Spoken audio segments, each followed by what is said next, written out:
मकान बराए फरोख्त। अखबार में इश्तिहार पढ़ने के बाद प्रॉपर्टी डीलर ने मौजूदा नंबर पर राब्ता किया। वहां से एक ज़ईफुल उम्र शख्स की आवाज आई और प्रॉपर्टी डीलर को घर देखने की दावत दी। अगले दिन डीलर ने जब उसके घर के दरवाजे पर दस्तक दी तो एक ज़ईफुल उम्र शख्स ने दरवाजा खोला। ज़ईफुल उम्र शख्स प्रॉपर्टी डीलर को देखकर मुस्कुराया और उसे घर के अंदर आने की दावत दी। उसके ड्राइंग रूम में बैठते ही एक उम्र रसीदा बूढ़ी खातून ट्रॉली में चाय, बिस्किट और हलवा लेकर सामने हाजिर हुई। डीलर ने कहा, बाबा जी, आप मकान कितने में फरोख्त करना चाहते हैं? बाबा ने बड़े धीमे लहजे में कहा, पहले आप चाय नोश फरमाएं। चाय पीने के बाद डीलर ने कहा, जी अब बताएं, आप मकान कितने में फरोख्त करेंगे? बाबा जी ने कहा, 50 लाख रुपए में। डीलर ने कहा, बाबा जी, आपका मकान तो 25 लाख का भी नहीं, 50 लाख में कौन खरीदेगा? बाबा जी ने कहा, 50 लाख का ही फरोख्त करना है। डीलर ने माजरत की और वहां से चला गया। 2 महीने गुजरने के बाद डीलर ने फिर वही इश्तिहार अखबार में देखा और मुस्कुराकर बोला, बाबा जी का मकान अभी तक फरोख्त नहीं हुआ। डीलर अगले दिन फिर उनके घर गया। बाबा जी ने वैसे ही इस्तकबाल किया और चाय, बिस्किट और हलवे के साथ खातिर तवाज़ा की। मकान की बात शुरू हुई तो बाबा जी ने फिर वही 50 लाख बोले। डीलर को गुस्सा आ गया, आपका मकान फरोख्त नहीं हो सकता। प्रॉपर्टी डीलर ये अल्फाज बोलते हुए घर से बाहर निकल गया।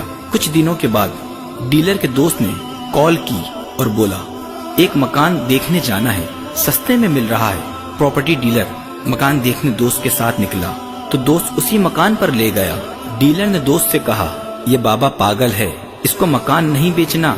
दोस्त ने कहा, फिर भी एक बार देख लिया जाए। दरवाजे पर दस्तक दी तो बाबा जी बाहर आए और आते ही डीलर को गले से लगा लिया। फिर दोनों को अंदर आने की दावत दी। ड्राइंग रूम में बैठते ही उसी तरह चाय, बिस्किट और हलवा पेश किया गया। इस बार डीलर से रहा नहीं गया।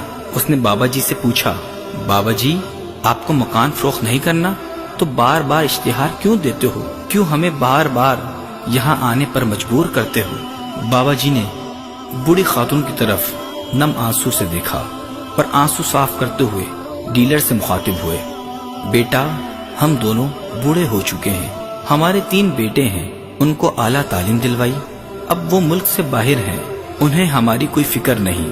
हमारा अकेलापन हमें अंदर ही अंदर खत्म कर रहा है। हमारे पास कोई नहीं आता, इसलिए हमने इश्तिहार दिया ताकि 2 घड़ी किसी से बात कर सके। बुढ़ापा और अकेलापन, इन दोनों के साथ जिंदगी किस कदर मुश्किल है, इस बात का अंदाजा आपको तभी होगा जब आप बूढ़े हो जाएंगे।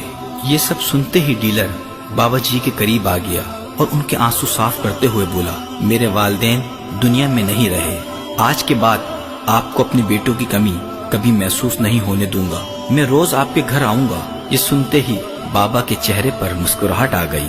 दोस्तों, आपके वालिदैन बूढ़े हो रहे हैं, इन्हें आपका पैसा नहीं, आपका वक्त दरकार है।